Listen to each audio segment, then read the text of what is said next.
So after a 2-hour flight from London, we're in Asturias, Spain. This area is actually known for its nature, its beaches, its food, which we're excited for, and also its cider. The reason that people come here is because it's where the mountains sort of meet the sea. The catchphrase for this place is natural paradise. It's a natural paradise. It is a natural paradise.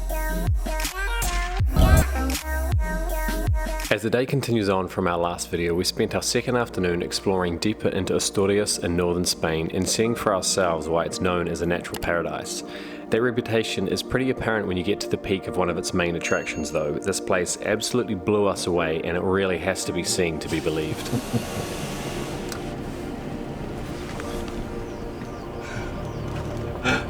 Betty, what are you doing? This is absolute insanity. Just spent maybe 20 or 30 minutes driving up through these, up through these mountains. Everything is just so green. There's this massive cliff faces, and I'm just a bit blown away. I just need to take this in for a minute. I'll grab Stacey, and we'll share with you what this place is, where we are, and the whole story behind how it all came to be. This is called Picos De Europa, and I'm still a bit stunned trying to get my words out. It looks like a painting. It really does. I think that's probably the best way to describe it. It's a national park, the very first national park in Spain. And don't let me steal all the stats, try to remember what they Okay, so there are 2 glacial lakes. Yep. We're at the highest one now. What else? 2,400 meters is the highest peak, and we're just surrounded by mountains, and then the ocean was back over the other side as well. There's just cattle and everything all over the road, and apparently October is a great time to come because it does get quite busy in the peak of summer, like most places. So there is people around, but it feels very chilled and very relaxed, and as I said, everything is just so green. There's like clouds up in the mountains up here, and maybe not around anymore, but I can see it up here actually. There's a patch of snow up there, which is on the other side of the sun. I'm dodging cow. Cow dung. Let's just say cow dung. That just shows how natural. And there we go. I mean, this is insane. Look at this. Welcome to nature. Absolutely brilliant. Yeah, so this is the biggest of the lakes, and then up there is the snow.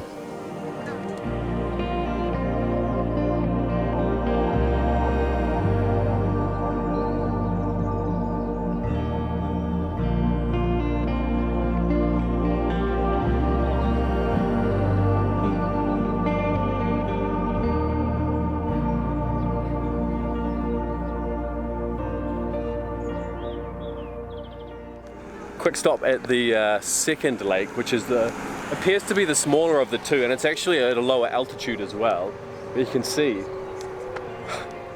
I don't think we've experienced anything like this. There's a dog swimming in there. I don't think we've experienced a site, like a park, anything like this in any of our travels.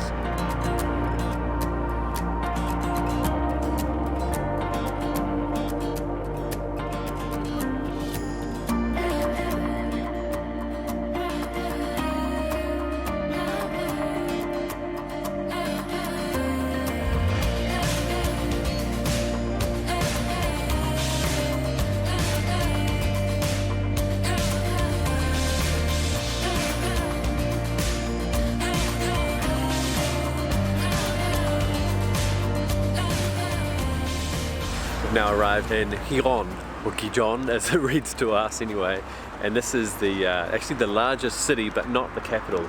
Our first stop is this huge structure, this huge building that we actually spotted the main tower quite some distance away. There's only one entrance here, and there's a really cool story about why. I think it was in 1940 there was a really bad accident here, and a lot of miners died, which is a real shame. And so what was decided at the time, like a bit of a public push, was to create an orphanage that would house the children of the people that have passed away, which is a really, really special touch. And what made it interesting, why there's only one gate, is that they put a monument on the city-facing side, and it's huge as well, so that people would see it and remember and know. And to get in, you had to walk around the entire building to appreciate it. Wow! You can see this. Big columns, carved and everything, all at the top, all intricate. We're about to walk out into like a big courtyard as well. When you hear about an orphanage, you don't expect it to be this large. It's amazing, right? Yeah, absolutely amazing. So there was about 1,000 students that were here, but they lived and they worked and they studied and everything. This is a church, or was a church. That is the monument that we're saying is on the city side. And then this was like a theatre, or is still used as a theatre today. But there's just so much space in here. You see there's a couple of like tour groups and everything. Fascinating place.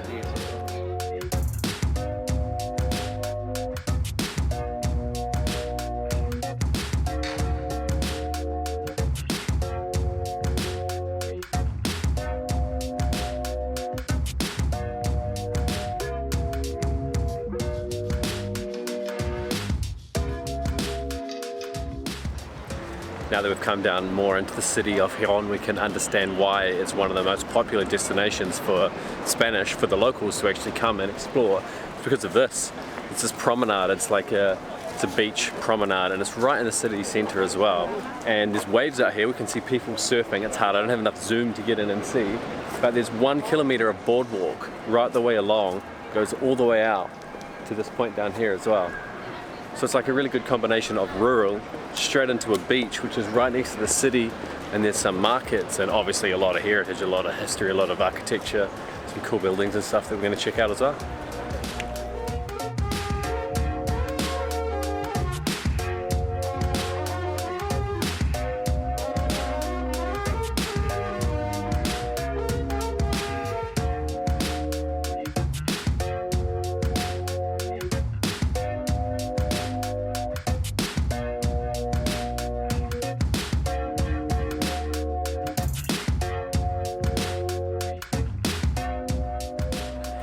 I feel like this is the last chapter of a book, and being like, as the sun sets on Gijon and our time in Asturias, it's time to leave Spain soon. I know, it's been a quick trip, but I sort of feel like there is so much to see and do here that you could spend weeks and you'd never get bored. I've absolutely loved the chance to cram so much into such a short period of time to see what it could be like. And we genuinely have been discussing maybe we could come back here next year and spend longer and check out more of the area, because there's just so much going on. The cider helps too, you know? The cider helps. They've just got a good culture. They just know what's going on down there, and the people are absolutely lovely. The food. Good drinks, good point. People. Actually, so you've made it this far into the video. Thank you. I know this is a long one because there's so much in it. If you want to see the food and learn about the cider and the heritage and the story behind all of that, check back in a couple of days when we upload the food video of what we've been up to. We've got one more meal tonight, and we're stuffed from lunch. It's so much food. I think that pretty much wraps it up. So, thank you so much for watching. Catch you in the comments. Bye. Bye. For a full-blown rundown, we'll put a link in the description below to our blog post covering off all of our recommendations and things that we recommend.